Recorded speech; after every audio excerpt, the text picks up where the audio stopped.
So, what happens when you take your kids and your parents and plunge them into one of the most wonderfully chaotic cities on Earth?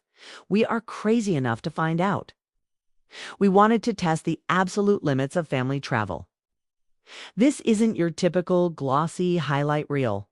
This is the real, unfiltered story of 3 generations surviving Bangkok. From peaceful temple grounds to frantic market stalls, we're showing you what a trip like this is actually like: the good, the bad, and the memories you'll never forget.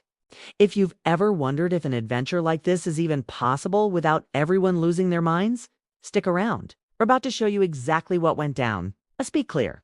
There's no easing into Bangkok. The second you step out of the airport, the city just hits you. It's a full-on sensory assault in the best and most terrifying way possible. It's that wall of humidity, the wild mix of street food, incense, and exhaust fumes. The constant buzz of a city that truly never sleeps. For parents, it was a familiar kind of chaos. For the kids, their eyes were like dinner plates, just trying to process the endless river of scooters, colorful taxis, fragrant food vendors. But the real story was watching the grandparents.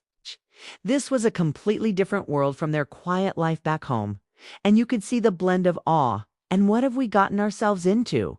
on their faces. Our first challenge hit immediately: transportation. Trying to find one car for 6 people, a mountain of luggage, and a heavy dose of jet lag is basically the first boss level of any family trip. We learned our first lesson before we even saw the hotel. In Bangkok, you don't fight the chaos, you just learn to move with it. We ended up in 2 separate taxis, kicking off a 45-minute race through the city's legendary traffic, a game the kids found way more fun than we did. We were quickly learning that traveling with 3 generations isn't about having one shared experience, but about juggling 3 different ones all at the same time. For our first full day, we knew we couldn't just throw everyone into the deep end. A city trip with this many people is a marathon, not a sprint. The key, we figured out, was balance. So, our first stop wasn't a crowded palace or a chaotic market, but an oasis of calm right in the middle of the city, Lumphini Park. We grabbed some fresh fruit, drinks, and snacks from the 711 in order to find a soft landing. The grandparents found a shady bench and were perfectly happy to just sit and watch the world go by as locals practiced Tai Chi. The kids, meanwhile, unleashed weeks of pent-up energy at the playground. For us, it was a chance to just breathe. Seeing everyone from youngest to oldest find their own little slice of happiness in this huge park felt like a massive win. The real highlight, though, were the park's famous residents, the giant monitor lizards. Seeing these prehistoric-looking creatures just casually strolling near, the lake was a moment that brought all 3 generations together in total wonder and a little bit of fear. We even rented a swan paddle boat, which made for a slightly ridiculous but unforgettable memory as we tried to navigate the lake. That first day, Lumphini Park taught us our most important lesson. For every high-energy, potentially stressful activity, we had to schedule a moment of peace. It was the only way we were all making it through the week. You can't go to Bangkok and skip the temples, but visiting a sacred site with kids who have the attention span of a goldfish and grandparents with mobility concerns, that requires a game plan. We picked Wat Pho, home of the incredible reclining Buddha, and we got there early in the morning. Beating the tour buses and the brutal midday heat is absolutely non-negotiable. Watching the kids see the 46-meter-long golden statue for the first time was amazing. Their little minds just couldn't grasp the sheer scale of it. Meanwhile, the grandparents were lost in the intricate murals and the peaceful vibe of the surrounding courtyards, which are thankfully pretty accessible. And then, to completely shatter all that peace, we took a tuk-tuk. This is a must for all ages. If you haven't really done Bangkok until you've zipped through traffic in one of these open-air chariots, it was pure, unfiltered chaos. The kids were screaming with joy, hair flying everywhere. I looked over at my dad, and he was gripping the safety bar with white knuckles, a terrified grin plastered across his face. These are the moments you see the generational divide in the most hilarious way. It was loud, probably not the safest thing we've ever done, but it was an experience. It was the kind of story that gets told at family gatherings for years. And it was a sharp reminder that sometimes the best parts of a trip are the ones that shove you way out of your comfort zone. Let's be honest, a family trip to Bangkok is beautiful chaos. For anyone who's done it, what's your number one tip for a family thinking of taking the plunge? Drop it in the comments below. Let's build a survival guide together. One of the best and cheapest ways to see Bangkok is from the river. We jumped on the Chao Phraya River express boat, which is the public ferry locals use. This wasn't some fancy tourist cruise. It was real, it was crowded, and it was brilliant. The breeze coming off the water was a godsend in the city heat. And watching the urban landscape drift by from gleaming temples to wooden houses on stilts gave everyone a whole new perspective on the city. From the boat, we hopped off to see Wat Pho, the Temple of Dawn. The ferry ride across is half the fun. And the kids had a blast ringing the bells around the temple grounds. That afternoon, we decided to brave a market. We eased in by exploring the daytime version of Khao San Road. It was a full-on explosion of color, sound, and smells. We saw vendors selling everything from tailored suits to fried scorpions.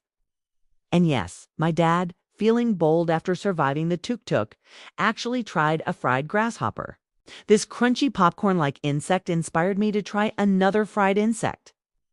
The look of disgust and wonder on my kids' faces was absolutely priceless. Finding food everyone would actually eat was a constant negotiation. Kids lived on fruit, smoothies, and pad thai. My husband and I hunted down the spiciest curry we could find, and the grandparents were just thrilled to find a place to sit for a quick foot massage from a street-side stall.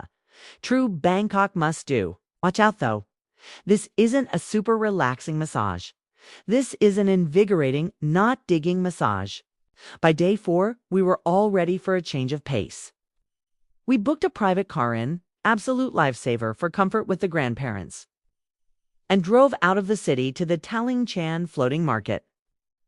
We picked this one on purpose because it's known for being smaller, less touristy, and more of a local favorite. It was the right call. The whole vibe was incredibly relaxed. We hired a longtail boat for a slow trip through the nearby canals, or klongs, which gave us a peek into a more traditional way of life. The grandparents especially loved this part. It was quiet, beautiful, and a world away from the non-stop energy of central Bangkok. We all sat at a low table right on the water's edge and ate grilled fish that was cooked on a tiny boat just a few feet from us. The kids were endlessly amused by feeding chunks of bread to the giant catfish in the canal. It was a simple day, but it felt like the most authentically Thai experience we had.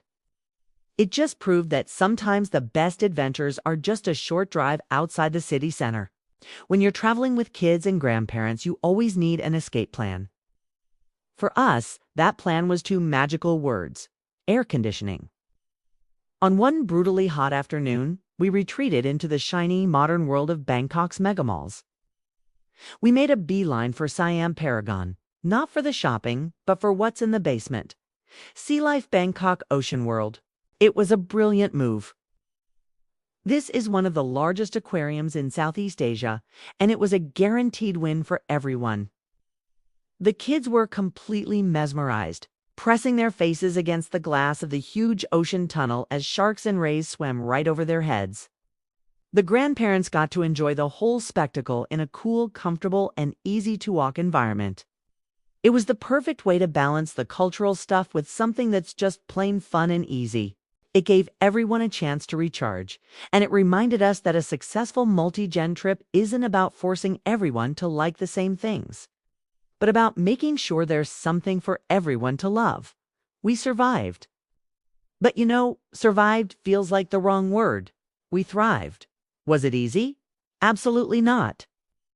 There were moments of total frustration, of pure exhaustion, of quietly wondering why on earth we thought this was a good idea. There were arguments over what to eat, where to go next, and how long to stay anywhere. Trying to manage 3 different energy levels, interests, and comfort zones is a constant juggling act. But those challenges were nothing compared to the rewards. We watched our kids build a stronger bond with their grandparents, sharing inside jokes and making memories that I know will stick with them forever. We saw our parents rediscover a sense of adventure, their eyes lighting up with the same wonder we saw in our kids. We all learned to be more patient, more flexible, and to find the joy in the small, imperfect moments. So, can you take 3 generations to a city as intense as Bangkok? Yes. Is it worth it? 100%. You just have to be willing to embrace the chaos, plan for plenty of rest, and remember that the goal isn't a perfect trip, but a real one. The shared stories, the laughter, the bond you build when you go on an adventure together, that's the real destination. If you're planning your own family adventure and found this helpful, give this video a like and hit that subscribe button for more unfiltered family travel. We'd love to have you along for the ride.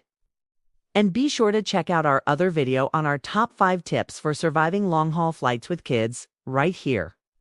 Thanks for watching.